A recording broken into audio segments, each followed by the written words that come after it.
topic today are tomatoes. What a wonderful time of year. So I'm sure a lot of people are experiencing a harvest now, and we're going to give you some ideas of how to use your tomatoes. I'm Nancy Zwicky. I'm a registered dietitian with Delmar Cancer Center. And my name's Mary Zupke, and I'm also with Delmar Cancer Center. We're happy to be with you guys today. Yeah, so this is going to be more informational, what all you need to know about tomatoes. But anyhow, they're a pretty cool fruit or vegetable. So we're first going to start off with the history of tomatoes.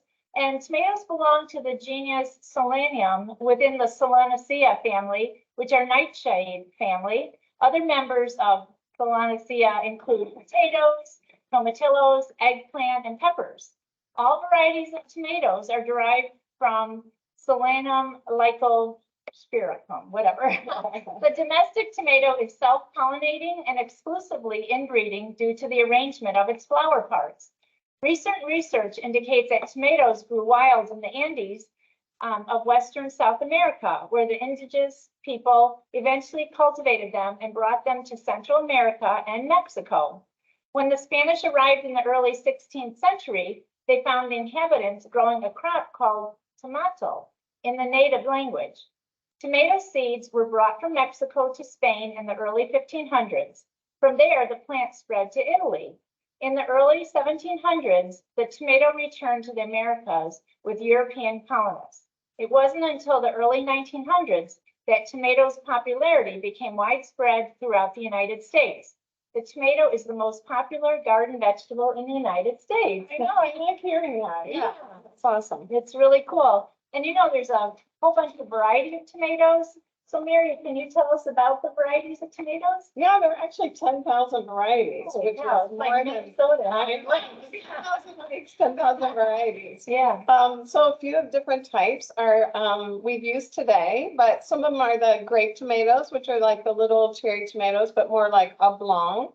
The red beefsteak tomatoes, green beefsteak tomatoes, which is actually one of my favorites. Being from West Virginia, we had a lot of southern delicacies, and so I really like green tomatoes, cherry tomatoes, cocktail tomatoes, Roma tomatoes. Like this. That's Yeah. Roma. So the Roma is more of a meaty tomato, and we're going to talk about what to use that for. Heirloom tomatoes, which are all different colors, which is amazing. And then we have the San Marzano tomatoes, which come from Italy, and some people feel like are the only canned tomatoes that you should be using. They're So they do have the fresh ones, as many of you know, have so much good flavor. Grape tomatoes are crisp, crunchy, meaty, versatile, and like a grape shape. You may see now online they're doing a lot of heart-shaped grape tomatoes where you cut it in half and then flip it so you make a little heart, which is so cute for a little caprese. And then their flavors are juicy, they're sweet to tangy, perfect sugar to acid balance for rich taste. These are best when using for salads, sandwiches, cooking, grilling, roasting, snacking. Love snacking at those, right? And maybe a little balsamic on it. Right. Yeah. Delicious. Red beefsteak tomatoes are large, firm. They're a little bit more meaty. They have the kind of a vibrant color. Their flavor is really mild. They're juicy, balanced, and have traditional tomato flavor that we're used to. And then they're really best used in sauces like the San Marzano or salsa, dips. Nice to have a slice of them on a burger, and they're the big size where you can just cut a slice and it fits perfectly, and also grilling. So the green beefsteak tomatoes are bright green color, round in size and firm. They also have a meaty structure, and their flavors are a little bit more tart, versatile, crunchy, and tangy. So a lot of times you hear about fried green tomatoes. We don't advocate a lot of fried foods, but occasionally it's okay, and you're still getting the benefits of the tomato, so that's good. They're best used again in sandwiches or salsa. It's a nice color variation if you're making a red and green salsa. Desserts, sauces, juicing, pickling, and grilling. And you know, Mary, when we lived in Arizona years ago, that was the big thing that I missed were tomatoes, because they just weren't grown very well out there. I don't know if the soil wasn't right, but whenever I come back home, went for the tomatoes if they were in season. You always have to have that moisture.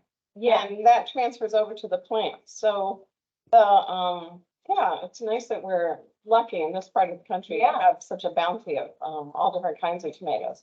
Cherry tomatoes are small, tender, snappy, medium skin. Their flavors are very sweet and juicy and crisp to bite. I love having those in the garden because you can kind of just go out there and pick them and eat them right away. They're best in salads. You can use them sometimes in sauces, grilling. Excuse me, but I like them for use in shish kebabs, like skewers. They keep their skin together. The meat part doesn't fall out. So cocktail tomatoes also have like a kind of a herbaceous aroma. They're softer walled. They have less seeds and they're meaty. So they're sweet, fruity aftertaste, juicy, traditional tomato flavor. And then those are really good when roasting, stuffing, salads, pasta.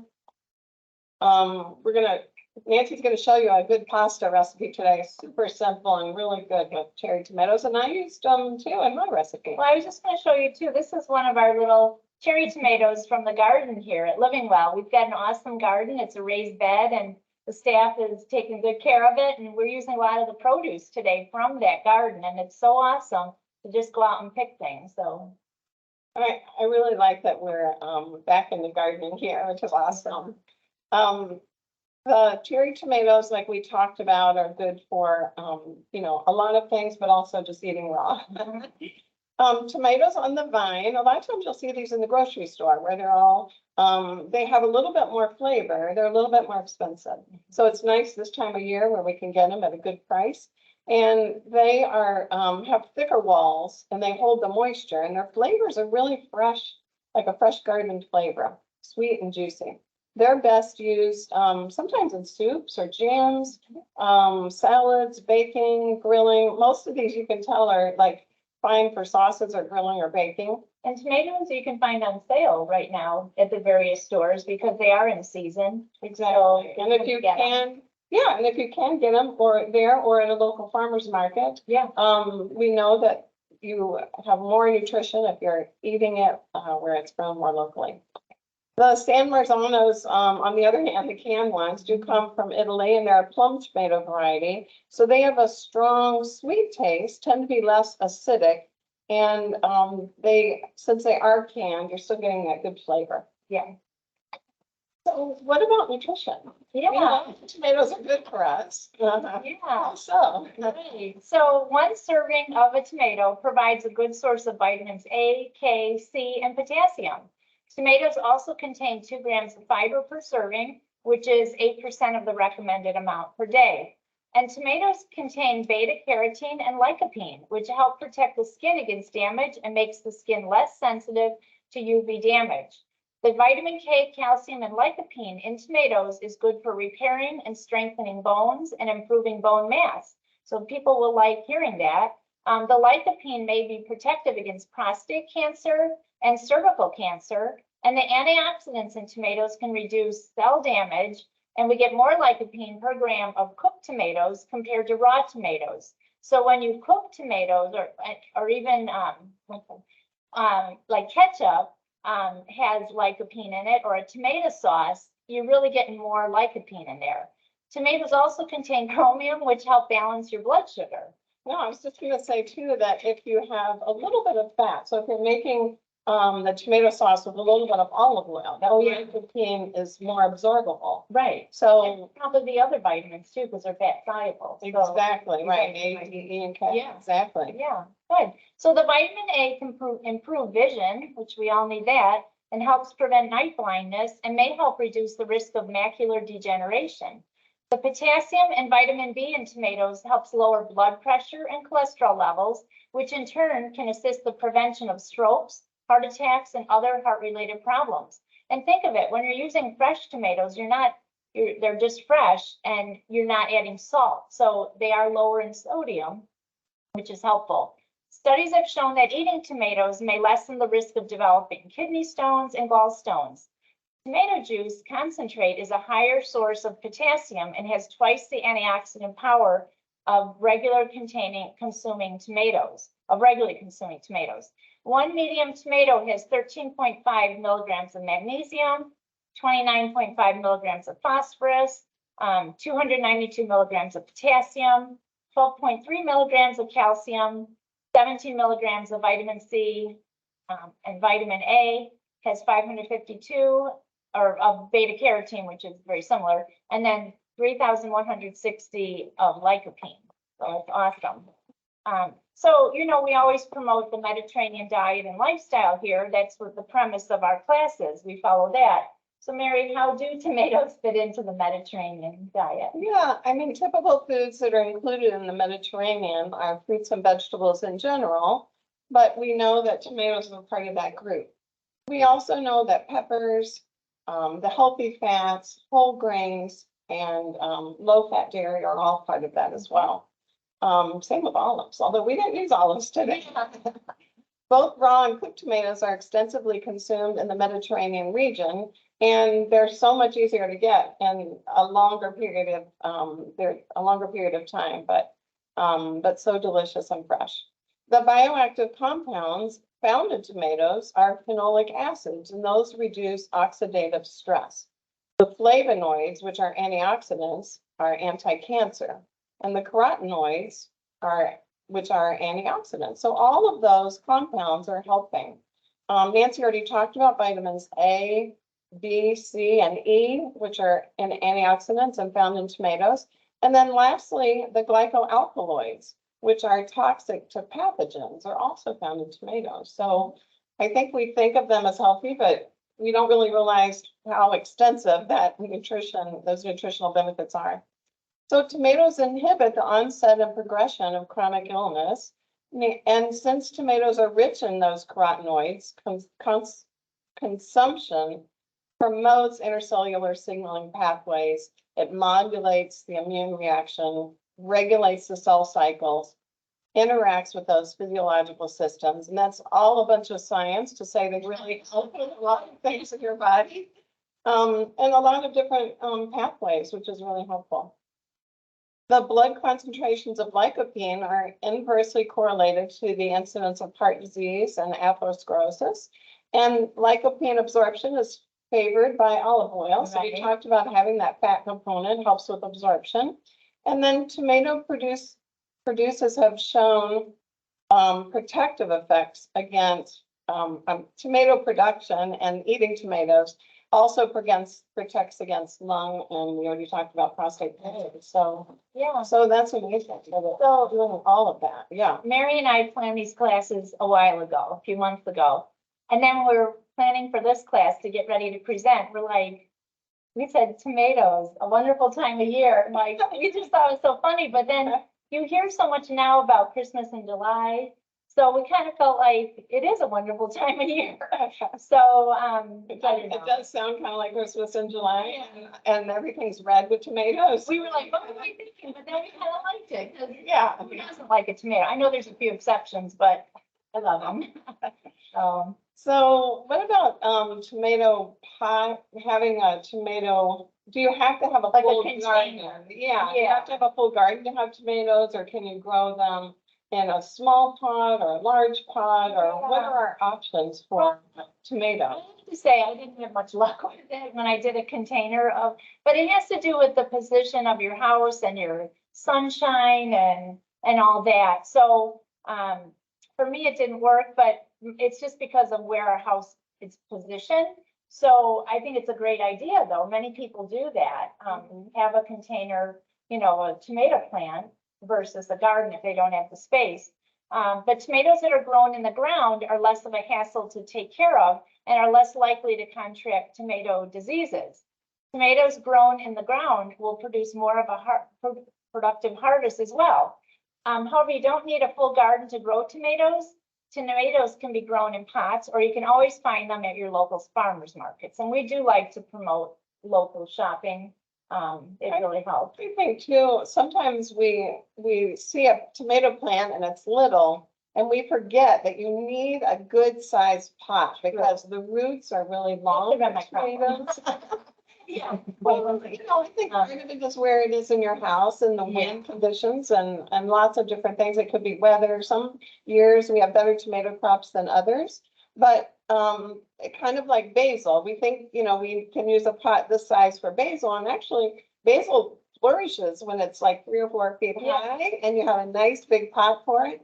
So Don't be discouraged. yeah. And I have to preface, I'm not a gardener, so Mary's the gardener. I'm a gardener in practice. Yeah, use the produce in practice. So microdwarf varieties can be grown in 3-gallon containers, while dwarf tomato strains need a minimum of 4-gallon containers. So that's pretty big when you think about it. Yeah. And the larger tomato plants thrive when they get at least 6 to 8-gallon pot or grow bag. So Yeah, it's and that- doable. those grow bags are kind of interesting. Mhm. I don't know if you've seen them, but they're, you can store them, they're kind of burlap bags, and you can store them flat. So throughout the season, you can kind of dump it till the next season. And they just open up and you fill them with dirt. And then you can put the plant in there, but then instead of having these big pots in your garage all season, Oh. you can flatten them up and they store really well. You have to kind of be careful though, because the squirrels can walk up them kind of easily, so you may want to have like a little fence around the top of it, just so that your tomatoes are for your salads and not theirs. Yeah, there you go. So, Mary, do you want to talk about farm stand tomatoes? Yeah, if you're not able to grow your own where you live, there are still ways to get that quality fresh tomato, such as using your local farmers markets. And some of the key differences between locally grown farmers market tomatoes and tomatoes you find at the grocery store are ripeness, flavor, and variety. So the grocery store tomatoes are generally picked before they're ripe. So they're transported long distances and stored for many days. And we know that that can affect flavor, but also it can affect nutrition. And sometimes it can take from 5 to 15 days to get from farm to table. That's a long. So then, the nutrition is going to be a little decreased, especially vitamin C and some of the B vitamins. Are they refrigerated then at that point when they're in transport? Yeah, not usually, because tomatoes are not really supposed to be refrigerated.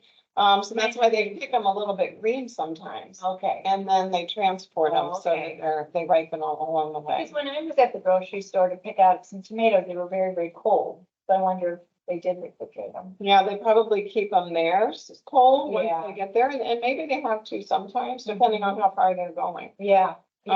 Grocery store tomatoes are generally picked, like I said, well before they're ripe. And then, since they are, then we know that the taste is different and they might be a little mealy. Yeah. We've all had those kind of tomatoes, and so we really have to take advantage. So maybe a little balsamic on those. And give some added flavor. Well, and chopping them up and putting them in sauces and using some of your San Marzanos or something like that. Sure. Grocery store tomatoes are also missing a gene that allows them to produce sugar. So that's why they lack that sweet, juicy flavor. Farmers market tomatoes are picked at peak ripeness and brought straight to the market. So their flavor, their juiciness, their nutrient value is at their full potential. They will have shorter shelf life because they should be used within a shorter period of time and stored very carefully. And whether you grow your own or get from the farmer's market, proper storage is key to help keep those tomatoes really fresh.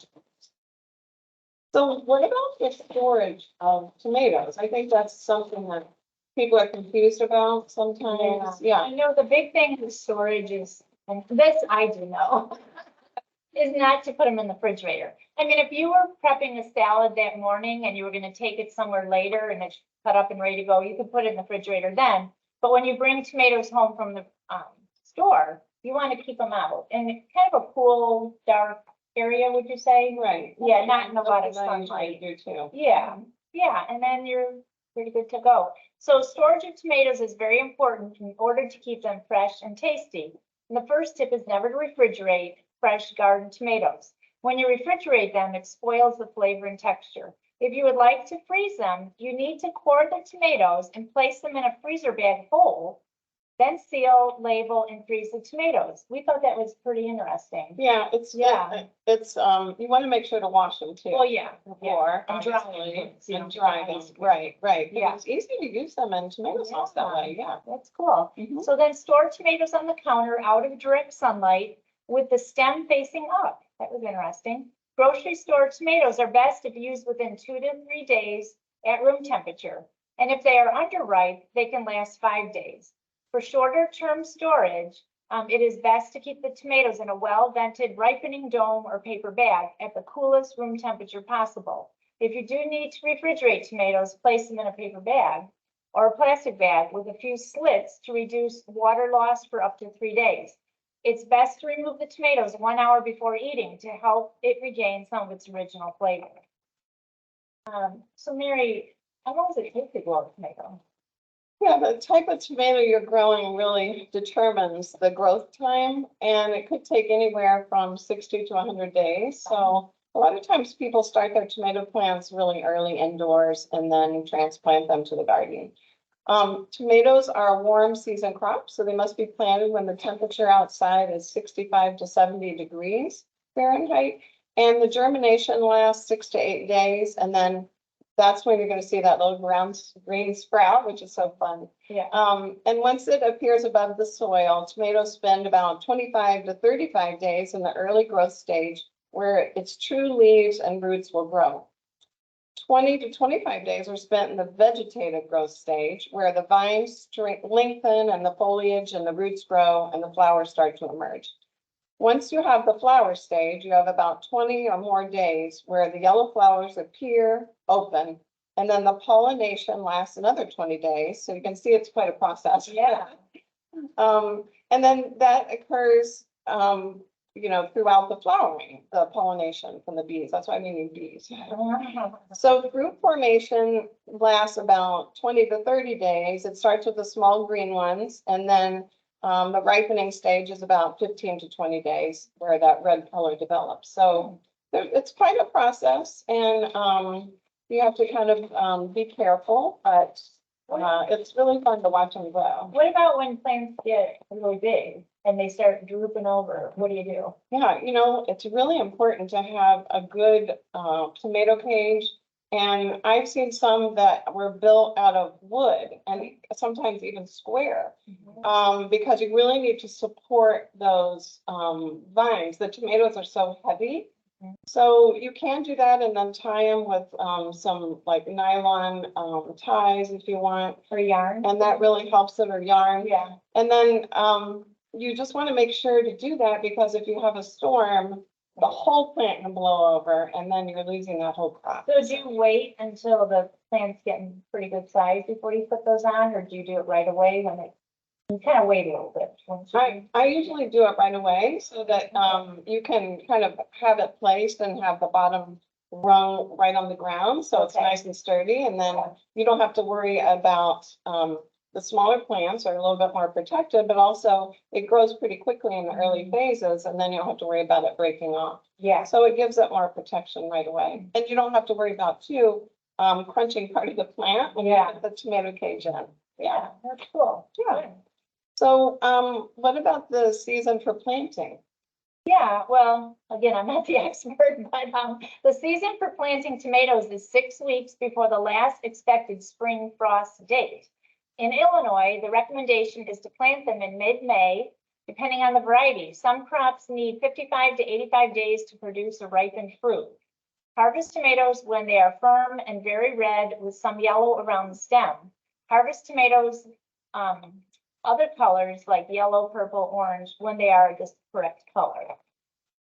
So, Mary, this is where the fun begins. What are some ways to use tomatoes? Yeah, there are multiple ways to use tomatoes, and we have some recipes that we're going to demonstrate for you today. But some examples we've talked about: salsas, pasta sauces, bruschetta, salads, sandwiches, soups. And so we have some recipe ideas for you. And so we have also, because it is tomato season, they do have some of these specialty magazines out there which can give you some recipe ideas. And also don't hesitate to check out the Living Well website. In the culinary nutrition section, we have a lot of recipes. If you want to go on YouTube, we have some video demonstrations as well, so that you can get some, we have a lot of questions at the Cancer Center for, do you have any good meal ideas, or do you have any good recipes that I can use? And we have a big variety of recipes that you can access on the website. Yeah, and I think for everybody, which we continuously promote, is wash the vegetables good and then proceed with preparing. So Exactly. for food safety. So. Yeah. We also have, on the handout, we have some different ways of using them and some recipes, and that'll be posted. Ashley's really good about keeping everything posted on the website. Links to the recipe. Yeah, and we have a lot of links. So, so there's some salsa recipes, using the, fresh ingredients. There's a bell pepper salsa that looks really good. Some pasta sauce recipes. There's a classic tomato sauce using San Marzano tomatoes and then adding some great seasoning. Also roasting tomato sauce, which we'll show you with garlic. And then bruschetta, and some bruschettas, a couple of recipes on there. I like this one, the wild blueberry tomato bruschetta. That would be nice. Yeah, blueberries are in season, and that would be nice for the 4th of July, just to have the red, white, and blue. And then also salads like a caprese salad with cherry tomatoes, where you're using the fresh mozzarella. And you can either get a big ball of fresh mozzarella, slice it, or you can get those little pearl ones, which I think are really nice because you can scatter them throughout and makes it interesting. And also like a tomato, peach, and feta salad. Oh, I was thinking I demonstrated here, but I made it for a little gathering at my house. But it was fresh peaches, dark sweet cherries, cucumber, tomatoes. It was delicious. Yeah, and sandwiches too, like a ricotta tomato sandwich with low-fat ricotta and Italian seasonings, or a tomato avocado sandwich. That sounds so good. It does. Yeah. And then you can also add an egg and call it breakfast or lunch. I love those salads too, where you just chunk up like cucumbers and avocado and tomatoes. Oh, yeah. Yeah, that's really good too. And then also soups, like a tomato and basil soup. If you've never made tomato soup yourself, it's really not hard and it's super delicious. Yeah, and then also a roasted summer vegetable soup. Soup can be eaten winter or summer, and it's a great way to use up your produce, and especially zucchini, because that might be the next class, how to use your zucchini, because that's gonna be coming. Yeah, we used a lot today, but it just takes over, there's so many things. But it's really fun to have that accomplishment that you grew something and it's nature, and it is really fun to reap the watch. benefit. Yeah, we have some eggplant that's out there too, so we're gonna have to do that in some of our upcoming classes. Yeah.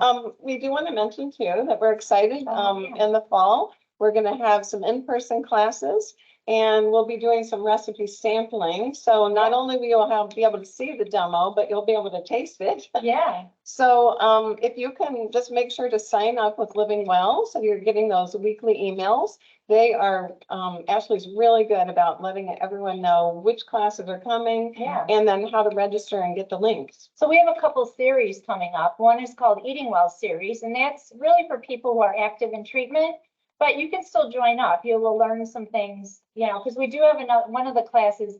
Now it's my turn to cook.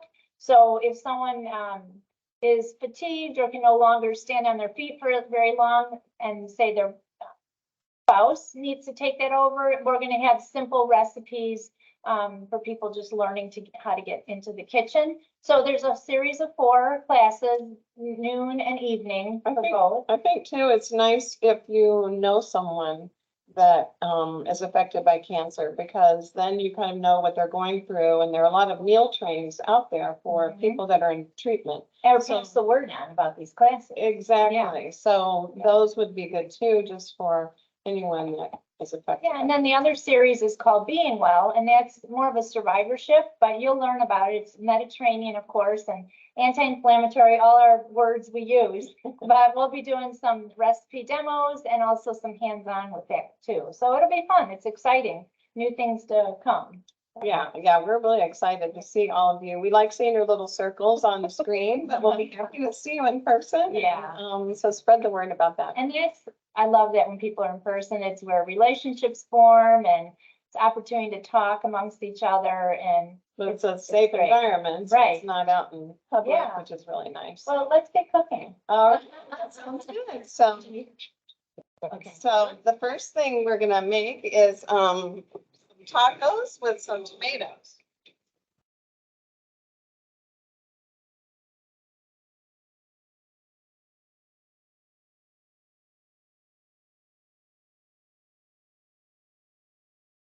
So this is, a really easy recipe and, it's using a nice big beefsteak tomato, which I love. We've got some cherry tomatoes over here too. But the beefsteak tomatoes, a lot of times I feel like for tacos, we chop them up and put them into the tacos and we do it with tortillas or with taco shells or something like this. And this one is actually using the tomato, all whole and stuffing it. So I'm gonna show you, first of all, you're gonna take the tomato and, you know, you would think that you would cut this side, but actually you're cutting the other side because then the tomato is nice and flat and it'll stay right on your counter. So we just want to make, kind of, it's, the recipe says 6 cuts, but I found it's better to do 8 because then these, pieces are, these little wedges can come out a little bit more easily so you can spread them. So you want to kind of make a cut, in 8 different places. Keep your fingers out of the way, of course. And then once you get the 8 cuts made, you want to go just a little bit further, but you don't want to go all the way down because then it'll fall apart. So you just kind of feel out where the tomato is and go a little bit further. And then you're going to be, you're going to have your wedges and you'll just pull them apart a little bit like this. And how beautiful is that? You can kind of make a wedge like that.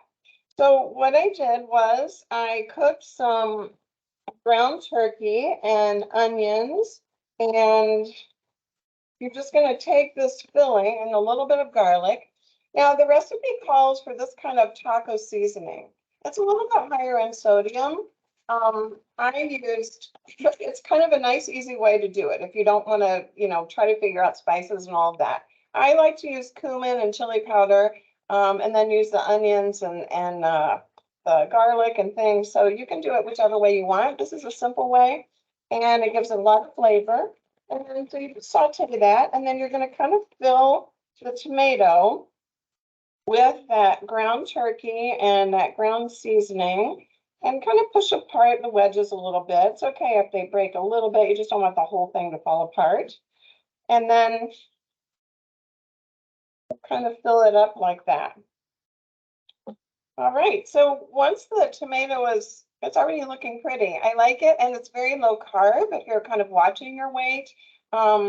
Some of our breast cancer patients are asking us about that. Like, how can I manage my weight better? So I like how this is shaping up. So when the filling is warm and the tomatoes are raw, so you don't have to cook them. You just slice them up and put them like this. And then the filling is warm. So I usually put the cheese kind of right on the filling so it kind of gets a little melty. And then you're going to add, we have a little bit of romaine here that we're going to add to that on top. I'm going to just push these aside a little bit more. And then we have some plain yogurt. So what I like to do with the plain yogurt is add some cumin and add some, that's actually the chili powder, add some chili powder and then add some cumin. And this is just plain yogurt. So a lot of times people are using sour cream, which is really high in saturated fat. It's not really part of the Mediterranean way. So we want to just kind of stir that up. And really, once you add those spices, you can't tell if it's yogurt or sour cream, and it's so tasty. So we're just going to add a little dollop of that. And then we had some delicious jalapenos in our garden. So excuse me, I sliced those up and put those right on top. And look how tasty. It looks amazing. It's making me hungry. All right. Excuse me. So that's our first recipe. And then our second recipe is we kind of last minute decided what to do because we knew we had some zucchini that were growing and beautiful. So we have these zucchinis here that I sliced in half. And then I scooped out the center so that the zucchini would be a little bit more tender. And there's less of a zucchini tomato thickness. It makes it a little tastier. And then I put a little olive oil and I used herb de Provence. I love herb de Provence. It's like Italian seasoning, but it has a little lavender, so it gives it a little different flavor. And then we roasted some tomatoes. The recipe didn't call for roasting tomatoes, but we kind of adapted it a little bit. And I think that's okay to do. You kind of know what you like. And then so we roasted the tomatoes. So we're going to add those.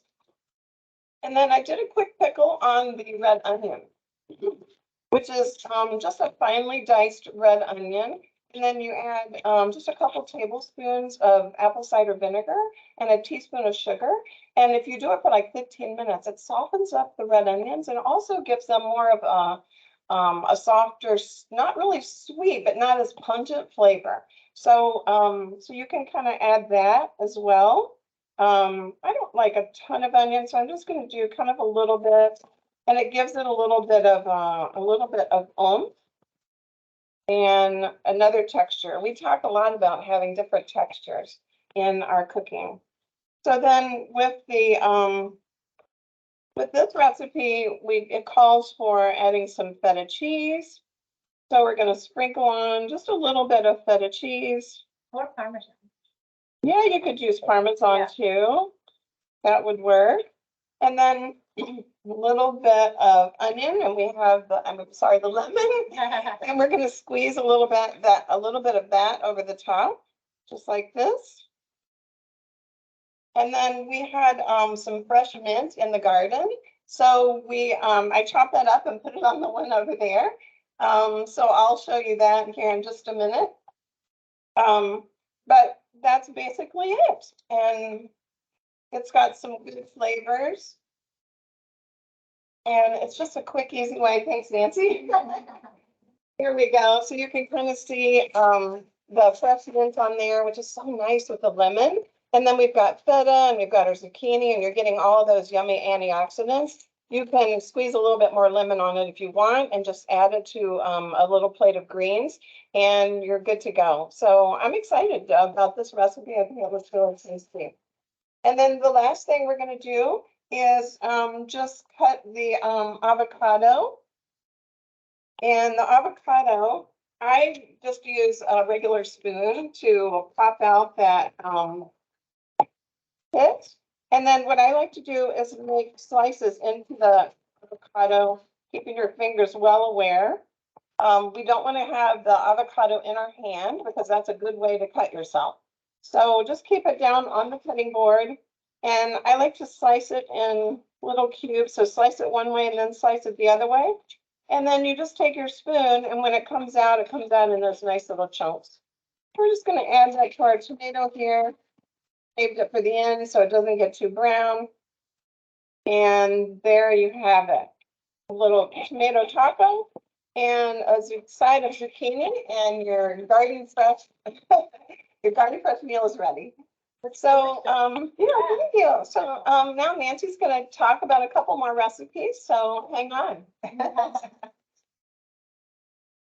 Right, so I just have some real easy ways of using your tomatoes. So one way I like to do things at home is I'll boil up some whole grain pasta. And you'll notice out there's chickpea pasta and red lentil pasta. This is just like a whole grain. And then I'm just gonna pour some in here. It's already cooked. And then in the meantime, I have a little baking dish and put in there some fresh tomatoes. I like to get the ones on the vine. So here it just comes off real easily. And then we sliced up those little irresistible zucchinis from our garden. And I also added some herb de Provence and black pepper. And then we've got garlic in here. And so instead of actually putting a sauce on here, you're just going to use this And, you know, it's really good, and have a little baguette with it, toasted, and some Parmesan cheese. And, it's really an easy way to make your own pasta sauce. And there's no sodium added to it, so I don't even salt my pasta water. So that's one thing you can do, super easy, and this is the zucchini we use. And then also, there's a recipe where it's called open-faced tomato sandwiches with a creamy cucumber spread. So I kind of took a little shortcut. I got the cream cheese that's got let's see, onion and chive in it. And so I toasted this baguette, brushed a little olive oil and toasted it, so it's a little bit more firm. And then I just can add just a thin layer of cream cheese. And if you want to bypass the cream cheese, you could, and just have it. Yeah, you could. Like, anyhow, then you can, I'm kind of changing this up. You're supposed to mix the cream cheese with this mixture, but I like the idea of keeping it separate. I'm gonna add a little tomato slice, and then this is a mixture of chopped up cucumber that's seedless, red onion, and it's in like a little vinaigrette dressing. It also has fresh dill and fresh mint in here too, and some basil. And so you can just serve it like this. And it almost looks like a bruschetta in a way, but you're using a whole tomato and adding these other little vegetables. I think this would be fun as like a little appetizer or a little lunch, something refreshing. And you could even just eat the rest as a salad, you know? It's so good. You can alternate either way, but I think it works better the tomato first. That's another thing. And another recipe we have, it's called just something very simple. It's a tomato, cucumber, and basil salad. So I'm gonna just do it like have a bed of romaine. And then I also added avocado to this. I'm just gonna add it all in here. So it's got red pepper, cucumber, avocado, and I had a little olive oil. I'm gonna add some red wine vinegar. And you could either do balsamic or the red wine vinegar. It is also calling for some sesame seeds, so throw some of those in. Then we're just gonna take a tomato and cut that up. So you can see I just took the little top off and how juicy it is. Some people, if they're active in treatment and need to hydrate, some of these fresh produce like watermelon and tomatoes carry a lot of juice. And so that can contribute to your hydration. If you're struggling to just drink water all the time, you can include some of those foods. So we're just gonna throw that in. And see, I like using a serrated knife when I cut the tomatoes because it can cut into that skin nicely. Sometimes the straight edge doesn't do it so well. And you never want to slip and cut yourself in the kitchen. So always have your eyes down and go to town here. We'll add this into it.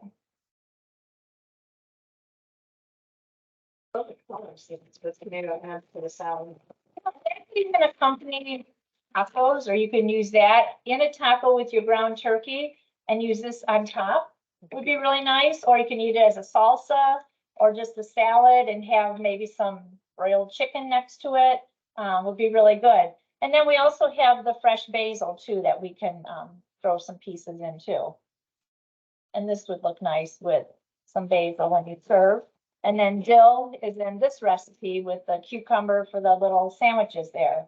I sometimes like to, which to me would be one of these slices of bread with chopped up tomato, maybe some garlic and balsamic vinegar, and just spoon that right on top of the bread.